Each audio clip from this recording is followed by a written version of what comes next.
চোখের পানি ঝরঝর করে ঝরে যায়। খাদিজার স্ত্রী ভাবে থামতে পারে না।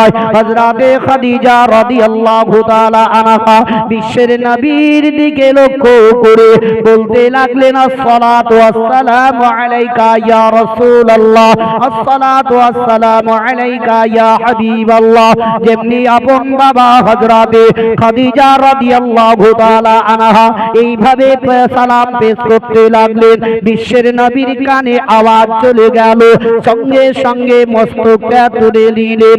দয়ার নবী আমার উপর দিকে তাকালেন, দেখছেন তো হযরতে খাদিজা রাদিয়াল্লাহু তাআলা আনহা আপন বাবা বসে বসে বছর ননে কান্না করতেছেন। দয়ার নবী আমার হযরতে খাদিজার কাছে আসার পর দেখছেন তো পা দিয়ে হাঁটু দিয়ে রক্ত করে ঘুরে ঘুরে ঘুরে চলে যায়। দয়ার নবী বলে, ওগো খাদিজা, তুমি কেন এই জায়গাতে এসেছো বলো? যদি ইহুদি নাসারারা যদি দেখতে পেয়ে গেছে তোমার এই জায়গায় আসায়, তারা আমার নিকটে আসার পর হয়তো আমাকে হত্যা করে দিবে, আমাকে শেষ করে দিবে, আর কোনোদিন ইসলাম প্রচার করা হবে না।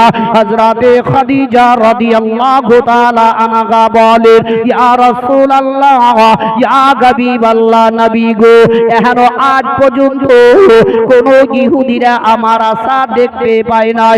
আমি একা একা আপনার এই জায়গাতে এসেছি। ইয়া রাসূলুল্লাহ,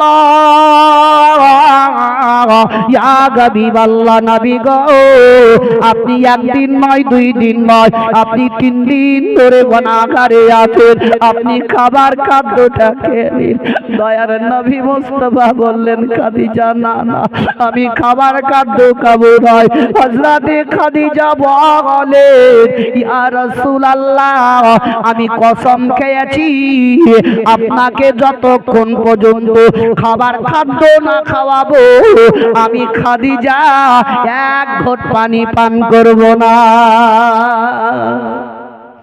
বলছেন, নবী গো, আমি ওয়াদা করেছি, কসম খেয়েছি, আমি যতক্ষণ পর্যন্ত আপনাকে খাবার খাদ্য না খাওয়াবো আমি খাদিজা ঘট পানি পান করব না। জোরে বলুন সুবহানাল্লাহ।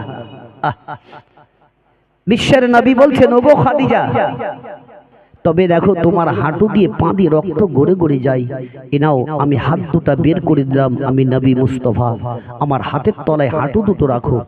বিশ্বের নবীর দিকে লক্ষ্য করে হযরতে খাদিজা বলছেন, ইয়া রাসূলুল্লাহ, আগে আপনি খাবার খান, তারপরে আমি হাঁটু রাখবো।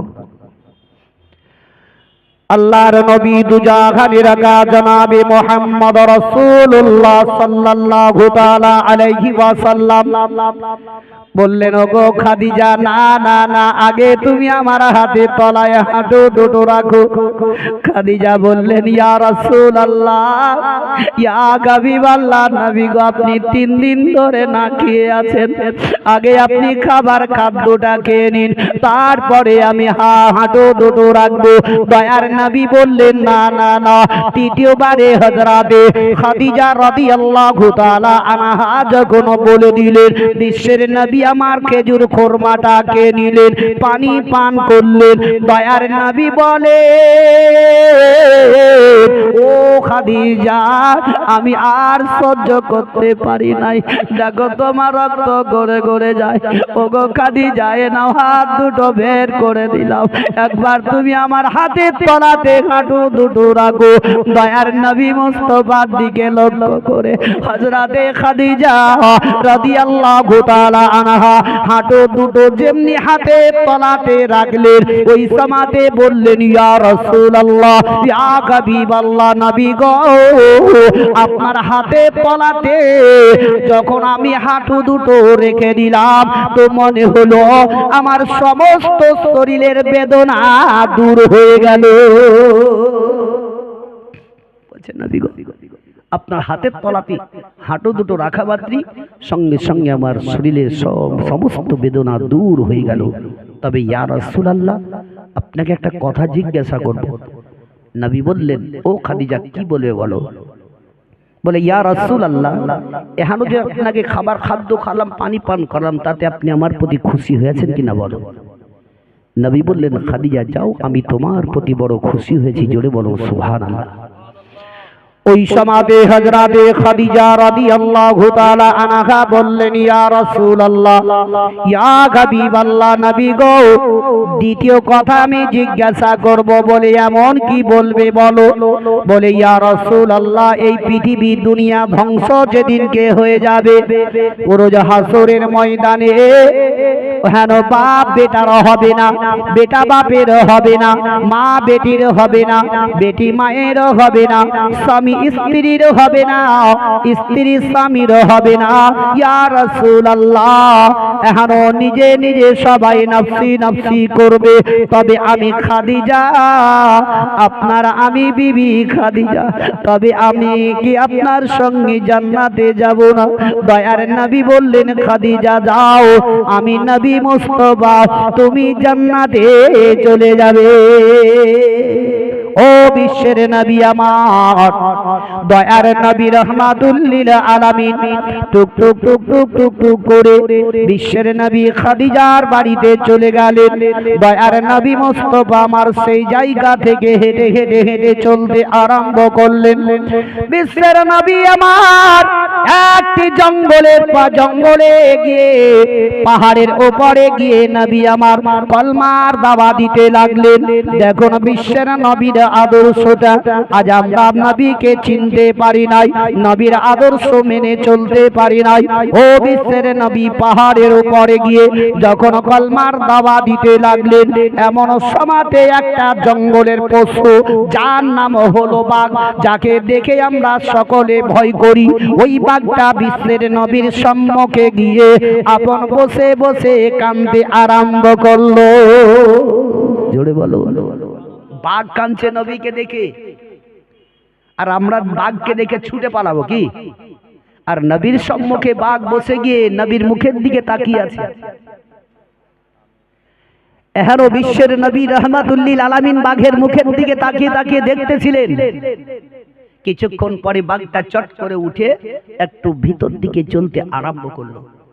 একটু দূরে পাহাড়ের বাইরে গিয়ে দেখছে তো কয়েকটা রাখাল সেখানে ছাগল বেশ চড়াতে ছিল। বাঘ দাঁড়িয়ে গেল। বাঘ সমস্ত রাখালকে তার জবান দাঁড়াতে নবীর সাক্ষী দেওয়ার জন্য আল্লাহর দরবারে বলছে, আল্লাহ গো, তুমি একবার মানুষের ন্যায় আমার জবানটা খুলে দাও, যাতে তোমার নবী মুস্তাফার পরিচয়টা আমি তাদেরকে বলে দিতে পারি। জোরে হবে না? দেখো বাঘের জবান খুলে গেল। ওই বাঘটা আপন সমস্ত রাখালদেরকে বলেছিল, বলে আজকে তোমরা এই জায়গাতে মেষ ছাগল চড়াচ্ছো, তবে একটা কথা আমার শুনে নাও, তোমাদের আজকে ভাগ্য নসিবটা খুলে গেছে। বলে কেমন? আজকে বিশ্বের নবী দেখো পাহাড়ের উপরে কলমার দাওয়া দিতেছে, যাও যাও দৌড়ে দৌড়ে আর নবীর কাছে তোমরা কলমাটা পড়ে নাও। এ রাখালেরা বাঘকে বলল, এ বাঘ, তোরা যুক্তি করে আমাদের নিকটে এসেছি আমাদের এই মেষ ছাগল গোলা খাওয়ার জন্য, তবে তোর কথা শুনে আমরা কখনোই যাব না। বাঘ থাবা মেরে বসে গেল। বাঘের দুই চোখ দিয়ে পানি পড়তে লাগলো। বাঘ বলল, শোনো রে, আমি একটা জানোয়ার বলে আমার কথা তোদের বিশ্বাস হয় না। বিশ্বের নবী যদি একবার চলে যান, তবে আর কিয়ামত পর্যন্ত তোদের সঙ্গে দেখা হবে না। তবে এখনো চলে যাও। ওরে রাখালে রে, তোদের মেয়ে ছাগল গোলাকে একটা একটা করে গিনতি করে করে আমার সম্মুখে রেখে দে। যতক্ষণ পর্যন্ত বিশ্বের নবীর কাছ থেকে না আসবে, আমি এই জায়গা থেকে পালাবো না। দেশের দিকে যখন তাকালো, রাখালেরা তাকে তাকে দেখতেছিল।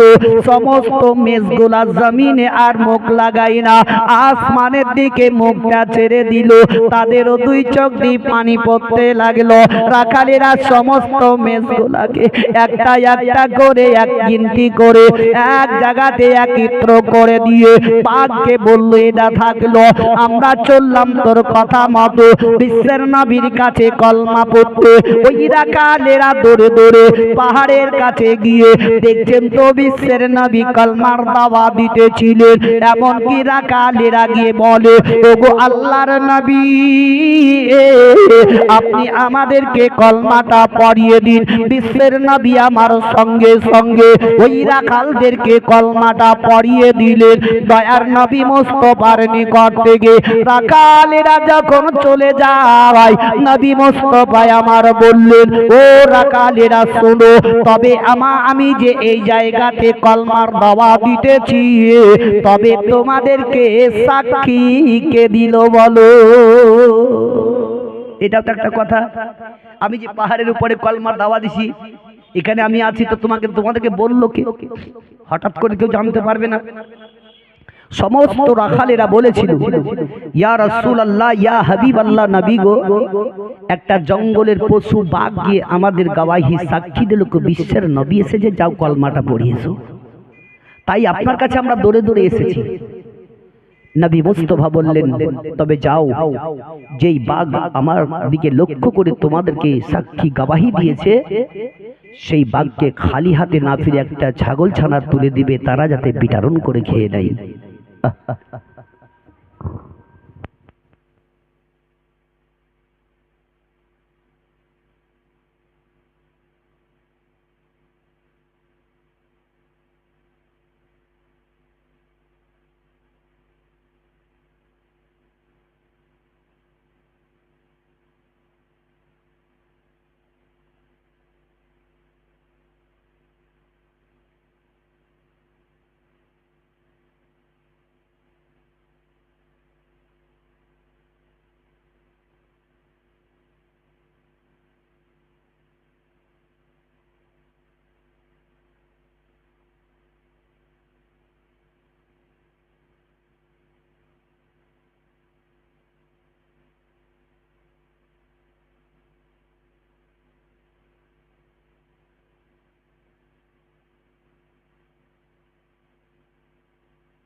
আল্লাহুম্মা সাল্লি আলা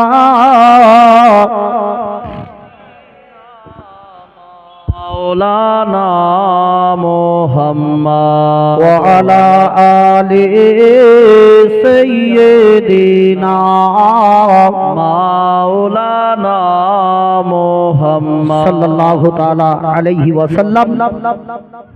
এহারো ওই বাঘ আপন যে ছাগলগুলাকে নিয়ে বসেছিল, সমস্ত রাখালেরা যখন চলে আসলো, বাঘ উঠে চলে যাবে, এমন সময়তে রাখালগুলা বলতেছে, বাঘ দাঁড়িয়ে যাও, যে নবীর প্রতি কলমা পড়ে আমরা ঈমান নিয়ে এসেছি, যে নবী মুস্তাফা আমাদেরকে যা হুকুম করেছেন, ও আমরা হুকুম পালন করব, তবে একটা ছাগল ছানা তুমি তুলে নিয়ে চলে যাও। বাঘদের চোখ দিয়ে পানি পড়তেছিল। বিশ্বের নবীর দিকে লক্ষ্য করে বাঘ কোনো কিছুই না বলে টুকটুক করে জঙ্গলে দিয়ে চলে গেল। জোরে বলো সুবহানাল্লাহ। তাই বলি দয়ার নবী গো এ কেন গেলেন এ দুনিয়া ছাড়িয়া দয়ালি এ রাসূল গো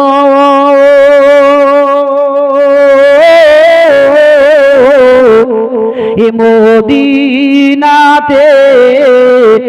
এ আছে ও জাগিয়া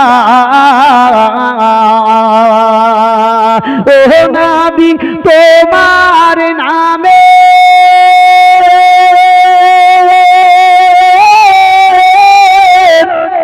এ মালা গেতে আমরা বেড়াই ঘুরিয়া আছে ও জাগিয়া দয়ারে এ নবী গো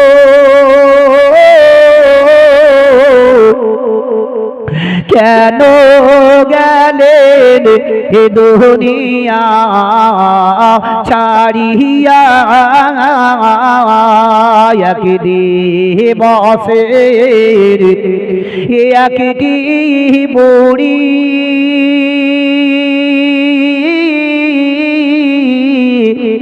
গাঠুরি নিয়া কান্দে বসি দয়ার নবী বুড়ির গাঠুরি দিলে পৌঁছায়া আছে ও জাগিয়া দয়ার এ নবী গো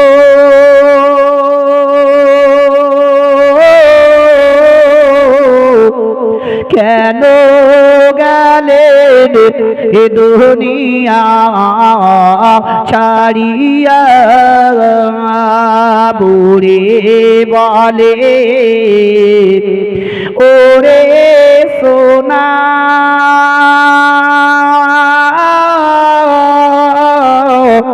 তোমার নামটি কি বা বলো না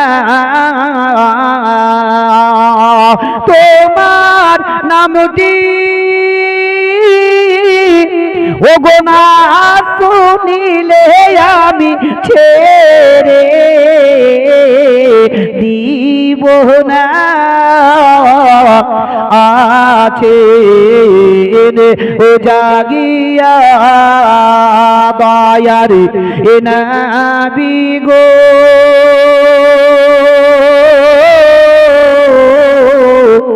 কেন গেলেন দুনিয়া ছাড়িয়া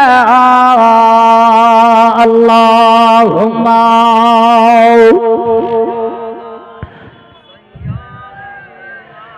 মাওলানা মুহাম্মদ ওয়া আলা আলিহি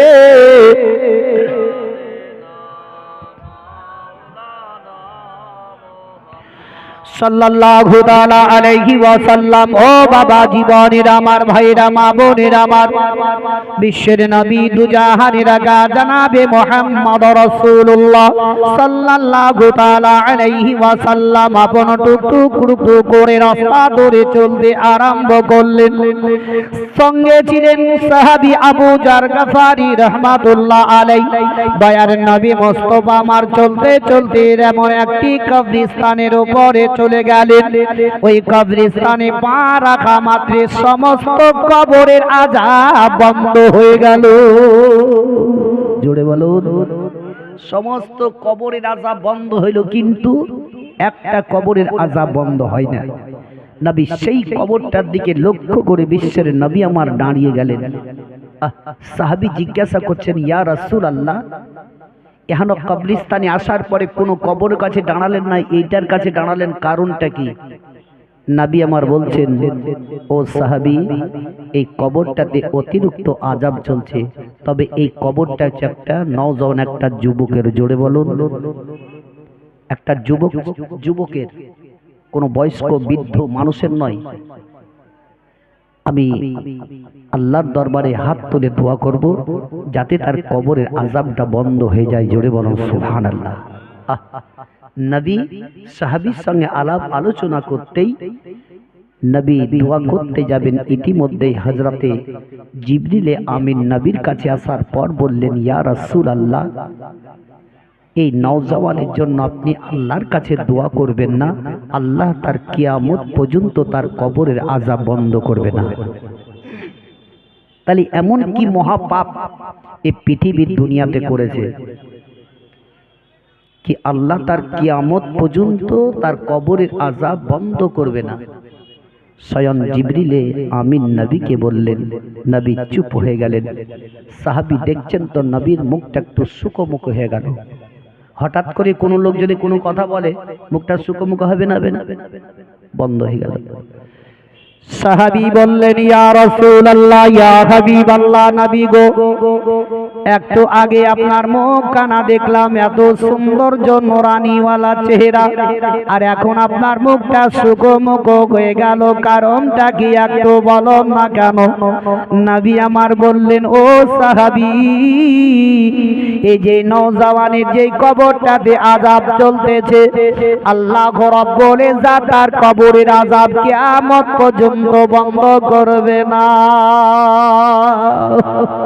দয়ার নবী আমারে বললেন, সাহাবী, তবে একটা খবর খোঁজ নিয়ে নাও, এই নওজওয়ানের পৃথিবী দুনিয়াতে কে এমন জীবিত আছে, যেহেতু কবরটা হলো তাজা, নতুন কবর বেশি দিন হয়নি, এখনো সাহাবী আপন গ্রামের গলিতে গলিতে আপন বাবা চলতে আরম্ভ করলেন। খোঁজ নিতে নিতে নিতে দেখা গেল এই নওজওয়ানের একমাত্র পৃথিবীর দুনিয়াতে মা জননী বেঁচে আছে। পৃথিবী জগতে তার আব্বা নাই, এমনকি মা লাঠি নিয়ে টুকটুক করে চলতেছিল। সাহাবী যাওয়ার পরে ওই বুড়িকে বলতেছে, ও গো বুড়ি মা, তবে আজকে তোমাকে বিশ্বের নবী ডাক করেছেন। দয়ার নবীর নাম কানা শোনা মাত্রে বুড়ি লাঠি কানা নিয়ে টুকটুক টুকটুক করে সঙ্গে চলতে আরম্ভ করলেন। দয়ার নবী মুস্তাফার কাছে গিয়ে হাজির হয়ে গেল। ও বুড়ি বলতে লাগলো, ইয়া রাসূলুল্লাহ, ইয়া হাবিবাল্লাহ, নবী গো, আপনি কেন আমাকে ডাক করেছেন বলুন না কেন? বিশ্বের নবী বললেন, বুড়ি মা, তোমার ছেলের ইন্তেকাল হয়েছে, কয়েকদিন হয়ে গেল, তবে তোমার বেটার কবরে অতিরিক্ত আযাব চলতেছে, তবে তুমি একটু মা আল্লাহর কাছে দোয়া করো যাতে তোমার বেটার কবরের আযাব বন্ধ হয়ে যায়। বুড়ি বলছি, ইয়া রাসূলুল্লাহ, দ্বিতীয় আর আমাকে বলে লজ্জিত করবেন না, যেহেতু আমি এর জন্য আমি দোয়া করব না, আমি আল্লাহর কাছে এটাই দোয়া করব, আল্লাহ যাতে তার কবরে আরো বেশি বেশি করে আযাব দিয়ে দেয়। তাহলে মায়ের প্রতি কি অত্যাচার করেছে? কোরআন বলছে, ওয়াবিল ওয়ালিদাইনি ইহসানাও, তোমরা মা বাপের প্রতি ইহসানি করো, মা বাপের পদতলেই জান্নাত আছে। জোরে বলুন। আচ্ছা বলুন তো, 5 ওয়াক্তের নামাজ পড়ে পড়ে কপাল ঘিসতে ঘিসতে কালো করে দিয়েও জান্নাত পাবে? হ্যাঁ, জান্নাত কেউ কিনে রেখেছে নাকি? জান্নাত পাওয়া খুব সহজ নয়। আল্লাহর যদি দয়া হয় তবেই জান্নাত পাবে। দয়া আমরা পড়ছি কালো ঘিসতে, আমরা তো নামাজ পড়ছি পড়তে লোকের হিংসা করছি, নামাজ পড়ছি আমরা লোকের গিল্লা করে বেড়াচ্ছি, আমরা নামাজ পড়ছি লোকের চুরি চামারি করে খাচ্ছি। তাহলে বলুন, আমরা নামাজ পড়ে নামাজের কি মজাটা পাই? যদি নামাজের মজা পেতাম তবে আমরাও একজন আল্লাহওয়ালা হয়ে যেতাম। তবে বাপজি ভাইরা আমার, জান্নাত তো বাড়িতেই। বাপ মা, আমি যদি বাপ মাকে ঠিকভাবে খেতে না দিই, চোখের পানি পড়ছে, আর এদিকে নামাজ পড়তে গেলাম, নামাজ কবুল হবে? বেকার। যতই যাই করি আগে মা বাপকে খুশি রাখো। বুড়ি বলছে, ইয়া রাসূলুল্লাহ, এহানো আমি যে দোয়া করব, আমি কখনোই তার জন্য আমি দোয়া করব না, আল্লাহ যাতে তার কবরে বেশি বেশি করে আযাব দিয়ে দেয়। কিন্তু ভাই অনিবার্য, কোরআন বলছে আকিমুস সালাত, তোমরা নামাজ কায়েম করো। নামাজ অনিবার্য, আমাদেরকে নামাজ আদায় করতেই হবে। তার সাথে সাথে আমাদেরকে মা বাপের প্রতি ভালোবাসা রাখতে হবে। আমরা যদি নামাজ পড়ে আল্লাহকে যদি আমরা বলি কি আল্লাহ জান্নাত দাও জান্নাত দাও, তা নয়। আল্লাহকে আমরা বলবো কি আল্লাহ তোমাকে যাতে আমি পাই। আর আল্লাহকে যদি আমরা পেয়ে যাই তো জান্নাত খুদ আমাকে নিয়ে চলে যাবে। এহারো বিশ্বের নবী বলছেন, ও বুড়িমা তুমি কি দোয়া করবে না?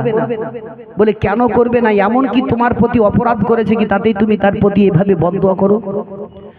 বলে ইয়া রাসূলুল্লাহ, ইয়া হাবিবাল্লাহ, নবী গো, এহানো আমার যখন ওই কথাটা মনে পড়ে যায়, আমার কলেজা খানা চুর চুর হয়ে যায়। ইয়া রাসূলুল্লাহ, আমার কথাটা যখন মনে পড়ে যায়, আমার দুই চোখ দিয়ে পানি পড়ে যায়। বলে এমন কোন কথা মনে পড়লে তোমার কষ্ট আঘাত লাগে? বুড়ি বলল, ইয়া রাসূলুল্লাহ, ইয়া হাবিবাল্লাহ, নবী গো, আমার বেটা যখন জীবিত ছিল ওই সমাধি ইয়া রাসূলুল্লাহ তার বিবির কথা শুনে আমার প্রতি মারতে আরম্ভ করে দিল। আমি মা ওই সমাধি আমি দুই হাত কানা জোর করে আমি বলেছিলাম, বেটারে, ওরে আমার কলেজার টুকরো, আমি তোর গর্ভধারিণী মা, আমি আর সহ্য করতে পারি না, আমার শরীরে আর আঘাতে করিস না। ইয়া রাসূলুল্লাহ, ইয়া হাবিবাল্লাহ, নবী গো, তবু আমাকে মারতে ছাড়ে নাই। আমি তার পা দুটো ধরে চিৎকার করে কেঁদে কেঁদে বলেছিলাম, ওরে আমি আর কলেজার টুকরো, আমি তোর গর্ভধারিণী মা, আমি তোর পা দুটো ধরে বলি রে বেটা, আমার শরীরে আর আঘাতে করবে না, আমি আর সহ্য করতে পারি নাই। ইয়া রাসূলুল্লাহ, তবু আমার বেটা মারতে ছাড়ে নাই। আমি কাউরির কাছে বিচার দিতে পারিনি। ওই সমাতে আল্লাহর দরবারে দুই হস্ত তুলে দোয়া করে বলেছিলাম, বলে আল্লাহ গো, আমার বেটার তুমি মৃত্যু দিয়ে দাও, আমি আর সহ্য করতে পারি নাই। আল্লাহ দরবারে দোয়া কবুল হয়ে গেল, এমনকি আমার বেটার মৃত্যু হয়ে গেল। ইয়া রাসূলুল্লাহ, আমি দ্বিতীয়বারে আল্লাহর দরবারে দোয়া করে বলেছিলাম, আল্লাহ গো, আমার বেটার কবরের আযাব কিয়ামত পর্যন্ত যাতে বন্ধ না হয়। ইয়া রাসূলুল্লাহ, আমি কখনোই তার জন্য দোয়া করব না। আমি জানি গো, জানি তার কবরে আযাব চলতেছে। বিশ্বের নবী বললেন, তুমি হচ্ছো গর্ভধারিণী মা, তুমি যদি একবার দোয়া করো তবে তোমার দোয়া আল্লাহর দরবারে কবুল হয়ে যাবে। বুড়ি বলে, ইয়া রাসূলুল্লাহ, ইয়া হাবিবাল্লাহ, নবী গো, আমি কখনোই তার জন্য দোয়া করব না। দয়ার নবী মুস্তাফা আমার ওই জায়গাটি একটি মুজিজা দেখিয়ে দিলেন, কোন কৌশলে তার কাছ থেকে দোয়াটা নিতে হবে, নচে তার কবরের আযাব বন্ধ হবে না। বিশ্বের নবী বললেন, বুড়ি মা, তুমি কি তার জন্য দোয়া করবে না? বলে, না না, আমি দোয়া করব না। ও বুড়ি মা, শোনো গো, এখনো কিতাবের মধ্যে এটা লেখা আছে কি কোন মেয়ে যদি বাচ্চা প্রসব করতে গিয়ে মারা যায়, আল্লাহ ওই মেয়েটিকে শহীদের দরজা দিয়ে দেয়। কোন যে বাচ্চা প্রসব করতে গিয়ে মায়েরা যা কষ্ট পায়, ওই কষ্ট পাওয়ার পরে যে বাচ্চা দুনিয়াতে ভূমিষ্ঠ হওয়ার পর বাচ্চা যখন কেঁদে উঠে, গর্ভধারিণী মায়ের কানে যখন আওয়াজ চলে যায়, মা সমস্ত পেছনকার বেদনা সব ভুলে যায়। ভুলে না? দেখবে মা কষ্ট, ও কষ্টকে আর মনে করে না। বিশ্বের নবী বলছেন, বুড়িমা তবে দোয়া করবে না? বলছেন না। বলে, লাঠিটা দাও। আল্লাহর নবী দয়ার মুস্তাফা বুড়ির কাছ থেকে লাঠিটা নিলেন, নেওয়ার পর লাঠিটা একটা দিক কবরে দিলেন, একটা দিক বুড়ির কানে লাগালেন। জোরে বলো সুবহানাল্লাহ। আর সেই সময়তে নবী বলছেন এবার তোমাকে দোয়া করতে হবে না, বাড়ি চলে যাও। বুড়ি একটা পা আগের দিকে যখন বাড়িয়ে দিল, সঙ্গে সঙ্গে কবরের ভিতর থেকে আওয়াজ আসছে, বলে ওগো আমার গর্ভধারিণী মা, এখন কবরের আযাব আর সহ্য করতে পারি না মা, তুমি একবার আমাকে ক্ষমা করে দাও। ওগো মা আমি বড় ভুল করেছি গো মা। মা তুমি যতক্ষণ পর্যন্ত দোয়া না করবে আল্লাহ আমার কবরের আযাব বন্ধ করবে না। মা তুমি একটু দয়া করো। মা মা বলে যখন বেটা কবর থেকে আওয়াজ দিল, মায়ের কানে আওয়াজ চলে গেল। মা সঙ্গে সঙ্গে লাঠিটা ফেলে দিয়ে বিশ্বের নবীর কাছে যাওয়ার পর বলতে লাগলো, ইয়া রাসূলুল্লাহ, ইয়া হাবিবাল্লাহ, নবী গো, আমার বেটা বহুত দিন থেকে মা বলে আমাকে ডাকেনি, আজকে কবরের ভিতর থেকে মা বলে যখন ডাক দিল, তখন আমার কলেজাখানা ঠান্ডা হয়ে গেল। ইয়া রাসূলুল্লাহ, মা বলে যখন ডাক দিল, তখন ভিতরকার বেদনা সব আমার দূর হয়ে গেল। নবী গো, আমি যখন দোয়া করেছিলাম বেটার মৃত্যু হয়েছিল, এখন আমি দোয়া করব যাতে তার কবরের আযাব আল্লাহ বন্ধ করে দেয়। মা বাচ্চাকে ফেলতে পারবে? তাই আমি জোরহাত করে অনুরোধ করে বলবো, বাবজি ভাইরা আমার ও যুবক যুবক ভাইরা, পৃথিবীতে যদি মা বেঁচে থাকে, আপনি যদি ভুল করে থাকেন, মায়ের কাছে সকাল বেলাতে গিয়ে যদি মা বলে ডাক দেন, মা আমি বড় ভুল করেছি, তুমি আমার গর্ভধারিণী মা, তুমি মাফ করে দাও।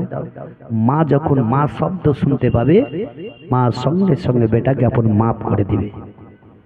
মা কোনদিন ছেলেকে ফেলতে পারে না।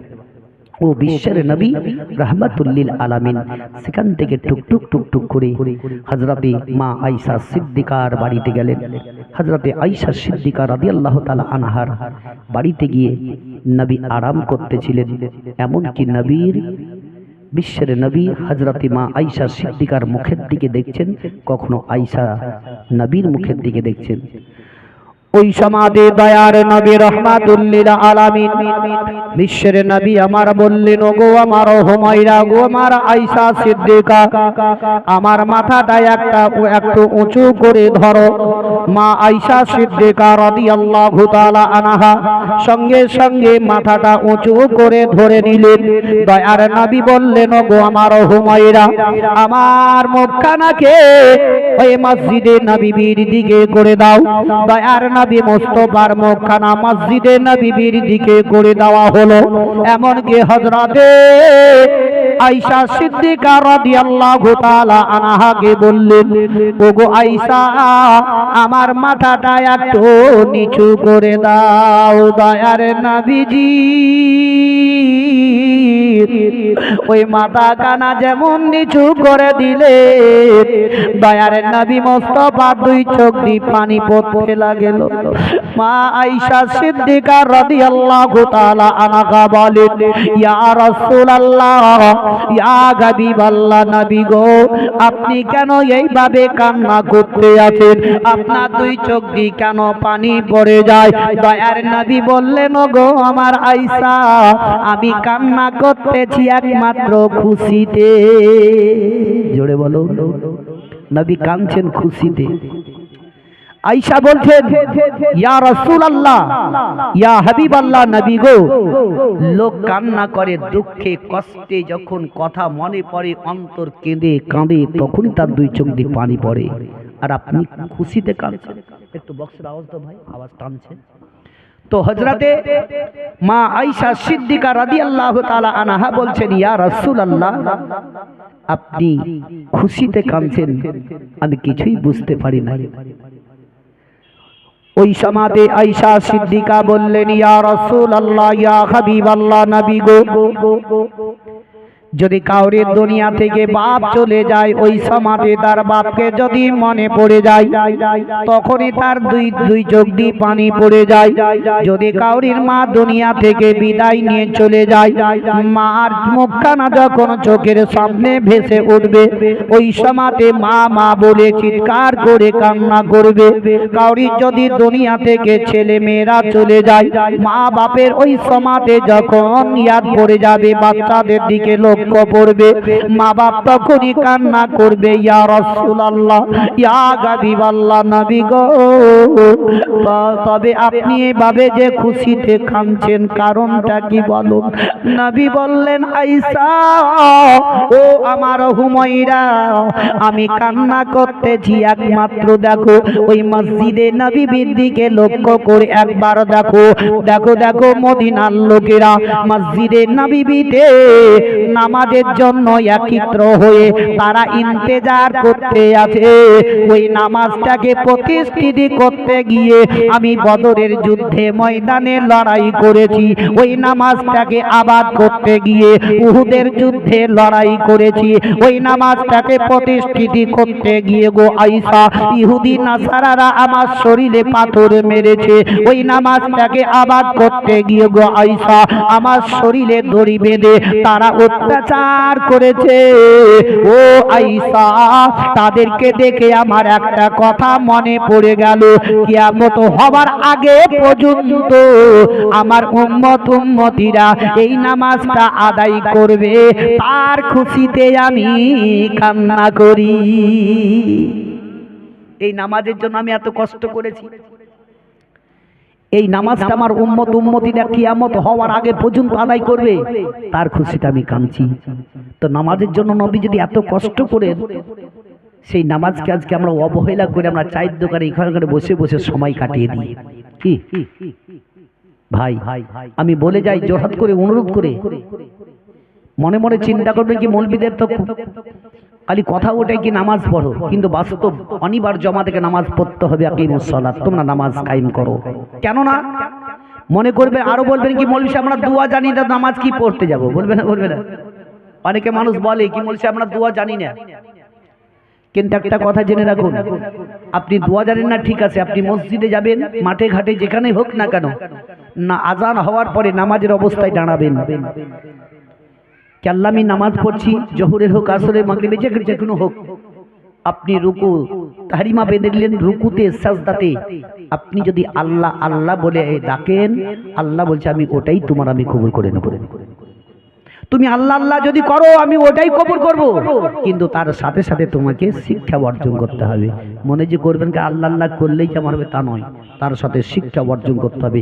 আর যোগ্য আলেম আছেন তাদের কাছে যাবেন, যারা 5 ওয়াক্তের নামাজ পড়ে তাদের কাছে নানা দাদু খালু চাচা বলেই তো শিক্ষা নেওয়ার চেষ্টাটা করতে হবে। কিন্তু ভাই আমরা সে শিক্ষার দিকে আমরা যাই না, আমরা বসে বসে সময় কাটাই, আমরা দিনকে অবহেলা করি। বলুন এখানে যে এতটা লোক বসে আছেন, এক একটা লোকের বয়স না হলে 50, কাউরি 40, কাউরি 60-এর দিকেও চলে গেছে, আমি অত জানি নাই, কিন্তু হাদিস থেকে এটা প্রমাণিত আছে কি মানুষের আয়ু 60 থেকে 70 এর মধ্যেই শেষ। তবে কাউরি যদি একাদশ হয় ওটা ভাগ্য নসিব।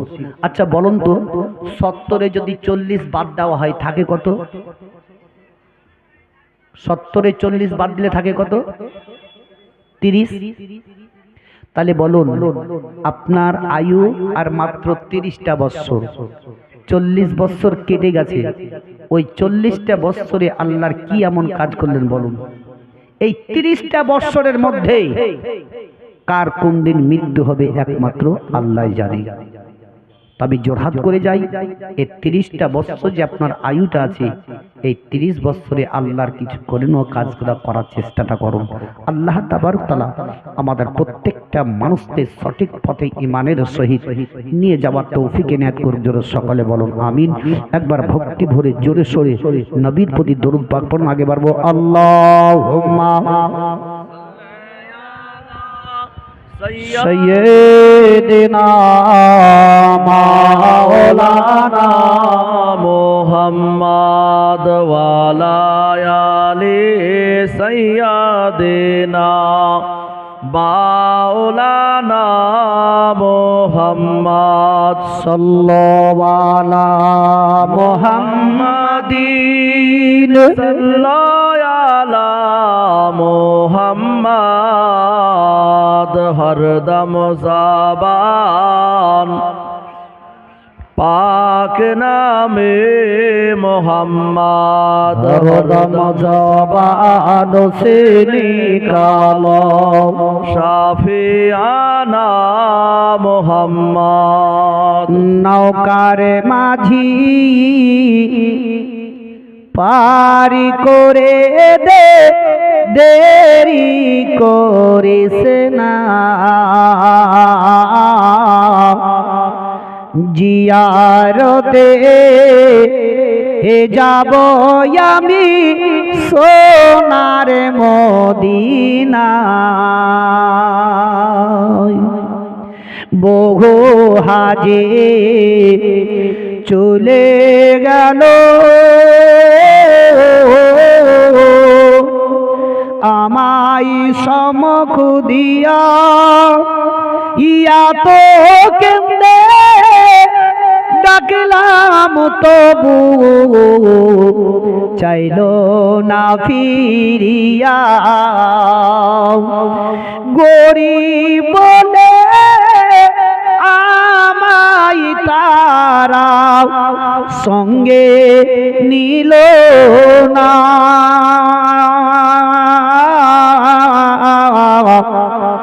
নৌকার মাঝি পারি করে দে দেরি করিস না জিয়ারতে ও যাব আমি সোনার মদিনা আল্লাহুম্মা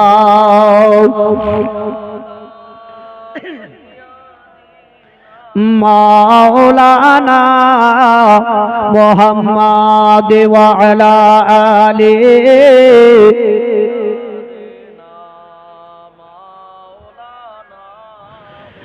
সাল্লাল্লাহু তাআলা আলাইহি ওয়াসাল্লাম। ও বাবা জীবনেরা আমার ভাইরা মা বোনেরা আমার বিশ্বের নবী দুজাগানের আগা জানাবে মুহাম্মদ রাসূলুল্লাহ সাল্লাল্লাহু তাআলা আলাইহি ওয়াসাল্লাম মা আয়েশা সিদ্দিকা রাদিয়াল্লাহু তাআলা আনহার সঙ্গে আলাপ আলোচনা করতেছিলেন।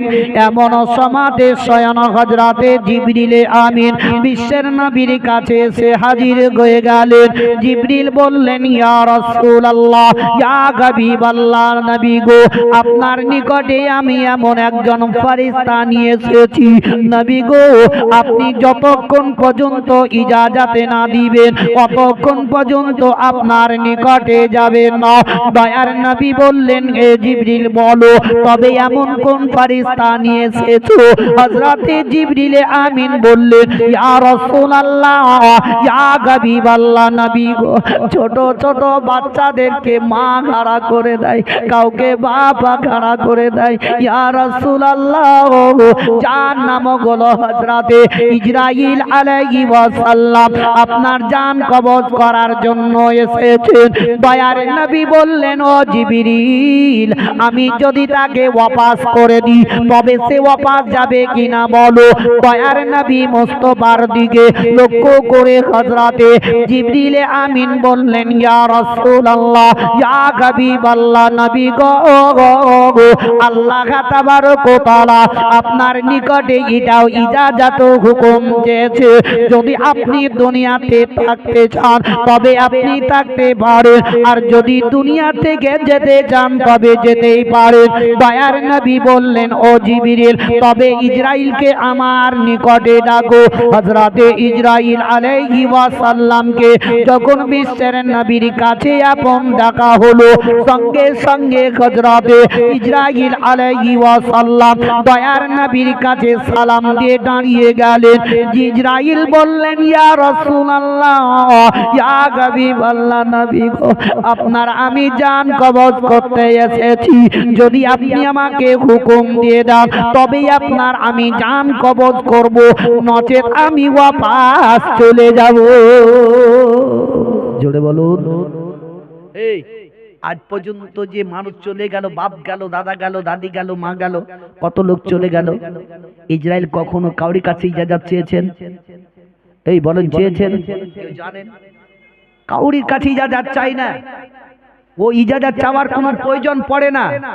আল্লাহর হুকুম হয় হযরত ইসরাইল আলাইহিস সালাম এসে জান কবজ করেন। কিন্তু বিশ্বের নবীর জান রূহ নেওয়ার জন্য যখন হযরত ইসরাইল আলাইহিস সালাম আসলেন, তখন ইসরাইল খুদ ইজাজত চাইছেন, ইয়া রাসূলুল্লাহ আপনি যদি হুকুম দেন তো আমি জান কবজ করব। জোরে বলুন, জোরে বলুন। তাহলে নবী ছিলেন কে? যে বিশ্বের নবী রাহমাতুল লিল আলামিন বলছেন, ওগো ইসরাইল আর দেরি করো না, তুমি সঙ্গে সঙ্গে আমার জানটা রূহটা তুমি কবজ করে নাও। হযরতে ইসরাইল আলাইহিস সালাম বিশ্বের নবীর কথা মতো সিনাতে হাত কানা যখন রেখে দিলেন, এদিকে আল্লাহ তাবারক ওয়া তাআলা সমস্ত ফেরেশতাদেরকে বলে দিলেন, ও ফেরেশতারা, আজকে আমার বিশ্বের নবীর রূহ আসতে আছে, তোমরা সবাই কাতারে কাতারে লাইনে লাইনে দাঁড়িয়ে যাও। এমন কি জাহান্নামের আগুনকে এমন কি শীতল ঠান্ডা করে দাও। নবী মুস্তাফার রূহ আসতে আছে। হযরতে ইসরাইল আলাইহিস সালাম দয়ার নবী মুস্তাফার সিনাতে যখন হাত কানা দিলেন, আল্লাহর নবী বললেন, ওগো ইসরাইল তুমি যে আমার সিনাতে হাতটা দিয়ে দিলে, তো মনে হচ্ছে কি উহুদ পাহাড় আমার সিনাতে পড়ে গেল। ও ইসরাইল, আমার উম্মত উম্মতিরা তোমার এত ভার সহ্য করতে পারবে না, আমার উম্মতিরা তো সহ্য করতে পারবে না।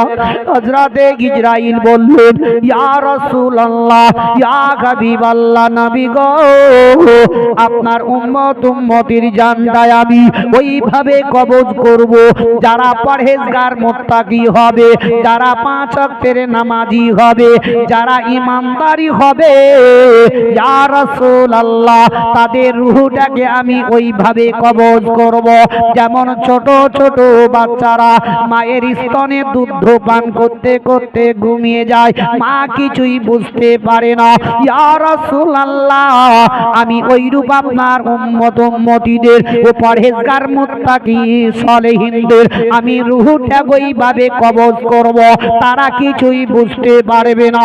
ইয়া রাসূলুল্লাহ যারা আল্লাহ রাসূলকে চিনে না, যারা আল্লাহ রাসূলের প্রতি মহব্বত রাখে না, যারা মসজিদ মাদ্রাসা চিনে না, যারা আলেমদের শ্রদ্ধা করে না, ইয়া রাসূলুল্লাহ যারা দান খায়রাতে করে না, তাদের রূহটাকে আমি ওইভাবে কবজ করব যেমন একটা পাতলা কাপড় ওই বাবলা গাছের কাঁটার উপরে রেখে দেওয়ার পর যদি কাপড়টা টানা হয়, সঙ্গে সঙ্গে কাপড়টা ছিটতে ছিটতে চলে আসবে।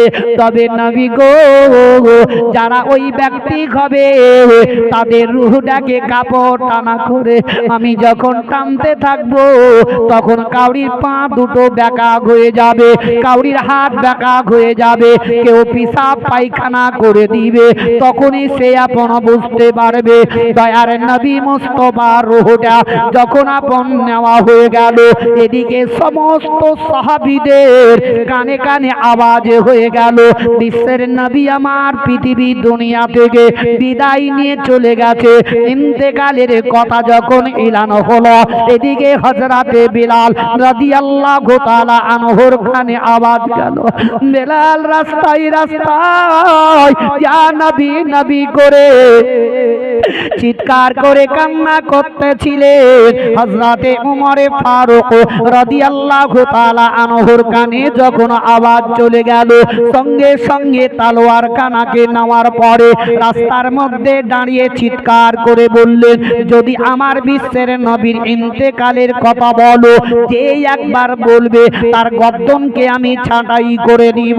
হযরতে বিলাল, হযরতে উমরে ফারুক, উসমান গনি, হযরতে আলী সকলে দৌড়ে দৌড়ে দৌড়ে দৌড়ে মা আয়েশা সিদ্দিকার বাড়িতে গেলেন।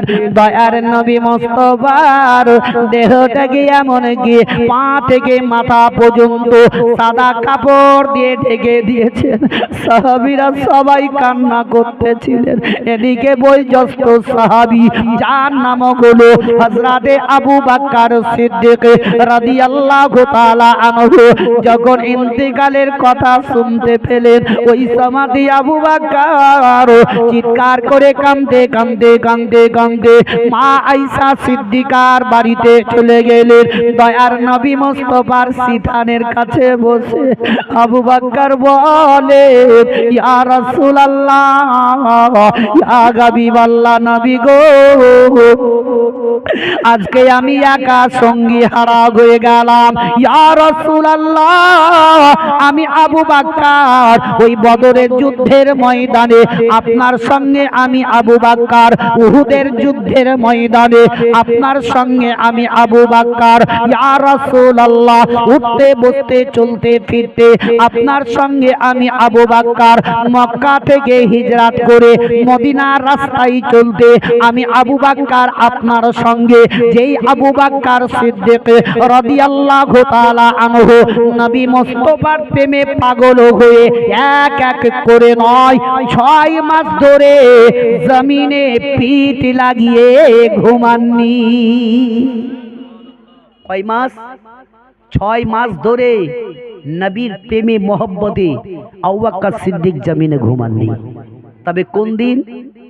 যেই দিনকে হযরতে জিবরিল আমিন নবীর কাছে আসার পরে বলেছিলেন, ইয়া রাসূলুল্লাহ, আপনি মক্কা থেকে হিজরত করে মদিনায় চলে যান, যেহেতু ইহুদিরা আপনার প্রতি অত্যাচার শুরু করেছে।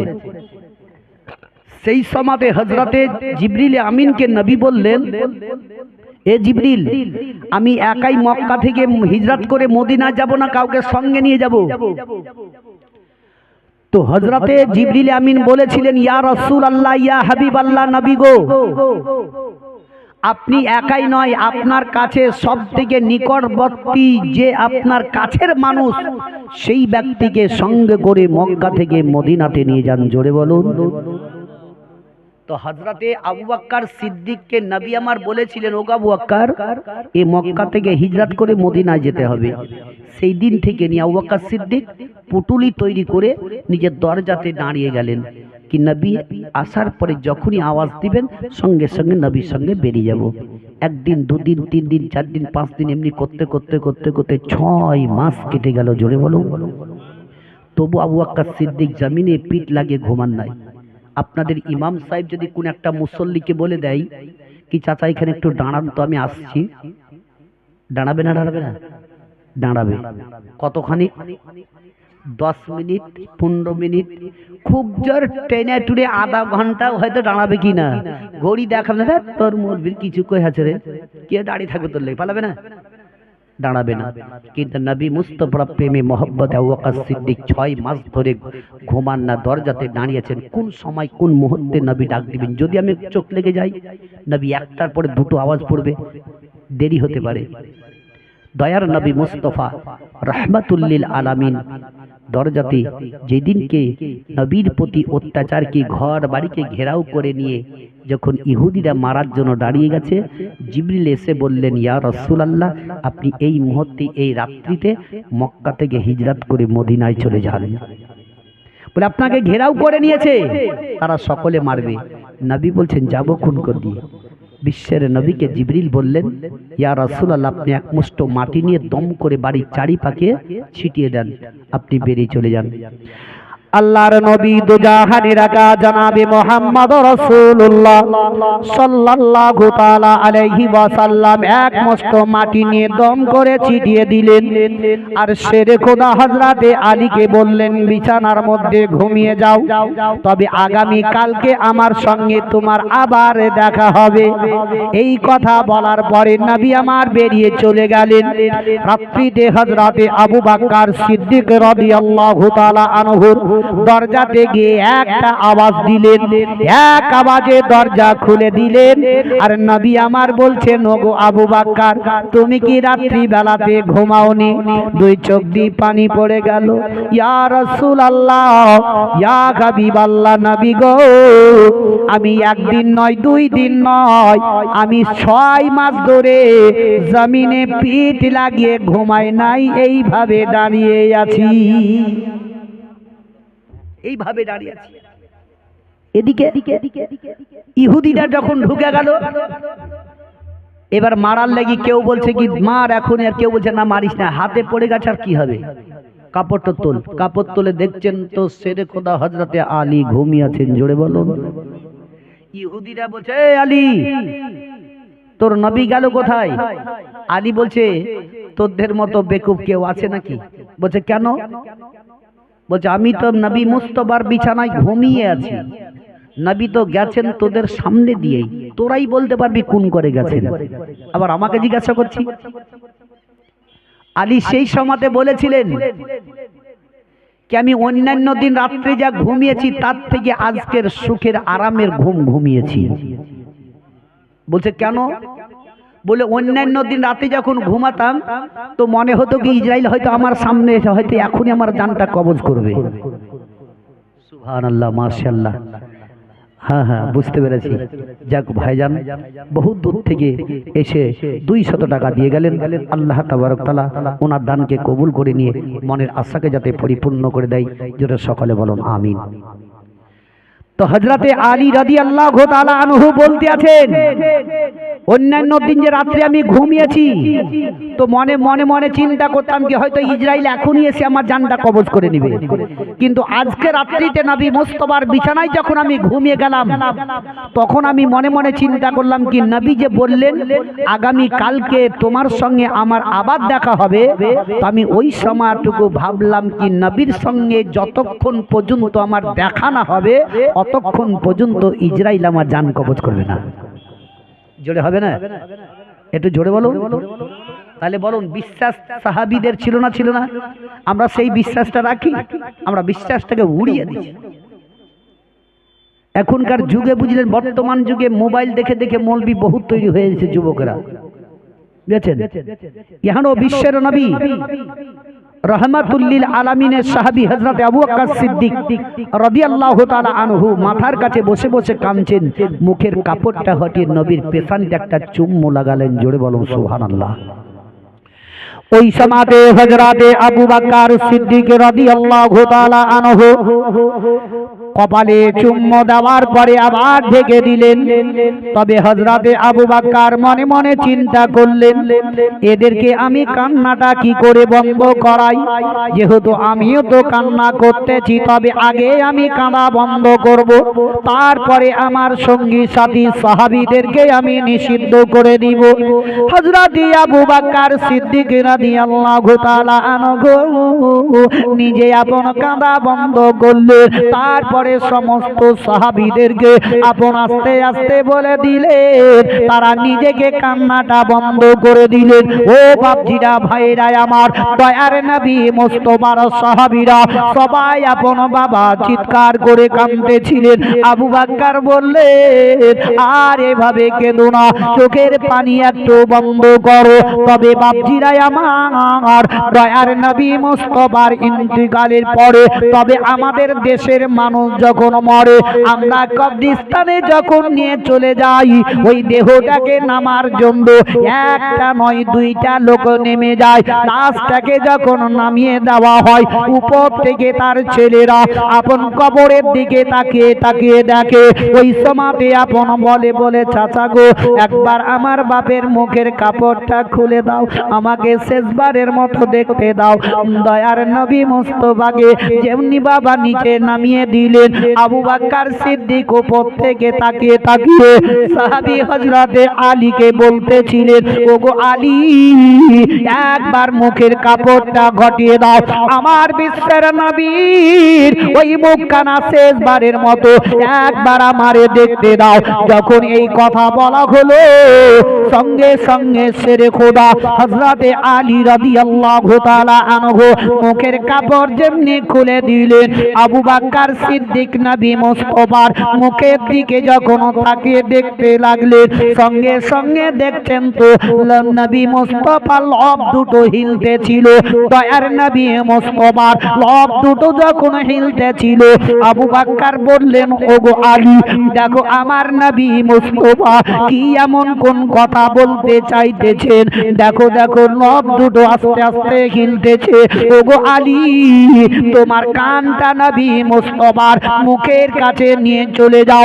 দয়ার নবী মুস্তাফার মুখের কাছে শেরে খোদা হযরতে আলী রাদিয়াল্লাহু তাআলা আনহু যখন কানখানা নিয়ে গেলেন, আহারে বিশ্বের নবী ওই সমাতে বলতেছিলেন, ইয়া হাবলি উম্মতি। নবী যাওয়ার সমাতেও ইয়া হাবলি উম্মতি বলে কেঁদেছেন। আজও পর্যন্ত মদিনায় সাহিত্য হয়ে ইয়া হাবলি উম্মতি বলেই কাঁদছেন। জোরে বলুন। নবী হচ্ছেন হায়াতুন নবী, জীবিত নবী। তার দু একটা কথা বলবো, তারপরে পরে ইনশাআল্লাহ আপনাদের বক্তা আসবেন, ওনাদের মুখ থেকেও শুনতে পাবেন যে বিশ্বের নবীর রহমাতুল্লিল আলামিনের বয়োজ্যেষ্ঠ সাহাবীরা সবাই মসজিদে নববীতে এক এক করে 3 দিন ধরে তারা শোক পালন করতেছিলেন। যেমন আমাদের মানুষ মরার পর 3 দিন শোক পালন করে না, করে না? 3 দিন 4 দিনকার দিনে চাহাল্লুম কোরআন খানি হয়ে গেল, দোয়া খায়ের হয়ে গেল, মানুষ আস্তে আস্তে ভুলতে আরম্ভ হলো। চালিসা যেমন হয়ে গেল, মানুষ একদম ভুলে গেল। এই বিশ্বের নবীর ইন্তেকালের পরে একজন ব্যক্তি বিশ্বের নবীর রওজাতে গিয়ে দাঁড়িয়ে দাঁড়িয়ে দাঁড়িয়ে জিয়ারত করছে, আর দোয়া করতেছে, বলছে, ইয়া রাসূলুল্লাহ, আপনি হচ্ছেন হায়াতুন নবী, জীবিত নবী। তবে নবী গো, এক ঝলক যদি আপনি আমাকে দেখা দেন, তাহলে আমার মনের আশাটা পরিপূর্ণ হয়ে যায়। জোরে বলুন সুবহানাল্লাহ। এইভাবে দাঁড়িয়ে দাঁড়িয়ে 8টা দিন ধরে দাঁড়িয়ে দাঁড়িয়ে নবীর কাছে কেঁদে কেঁদে বারবার বলতেছিলেন। যখন পূর্ণ 8টা দিন হয়ে গেল, সেই দিনটা ছিল জুম্মার দিন। আপন জুম্মার নামাজ পড়ে সে বিশ্বের নবীর রওজাতে এসে দাঁড়িয়ে বলতেছে, ইয়া রাসূলুল্লাহ, আপনি হায়াতুন নবী, জীবিত নবী। আমি যে আপনার রওজা থেকে চলে যাচ্ছি, আর কোনোদিন আমার নসিবে জুটবে কিনা বলা যায় না। যদি আপনি এক ঝলক না দেখা দেন, তবে একটা হাত যদি বের করে দেখান, তবেই আমার মনে আরো পরিপূর্ণ, মনের আশা পরিপূর্ণ হয়ে যাবে। জোরে বলুন সুবহানাল্লাহ। এহানো বিশ্বের নবীর এই ঘটনা ঘটেছিল 555 হিজরিতে। সঙ্গে সঙ্গে বিশ্বের নবী আমার মাজার থেকে একটা হাতকে বের করে দেখিয়ে দিয়েছিলেন। এমনকি সে তো আপন চুম্ম দিলেন, তার সাথে সাথে হাজারো হাজার হাজিরা বিশ্বের নবীর হাতে চুম্ম দিয়েছিলেন। এমনকি আব্দুল কাদের জিলানী রহমাতুল্লাহ আলাই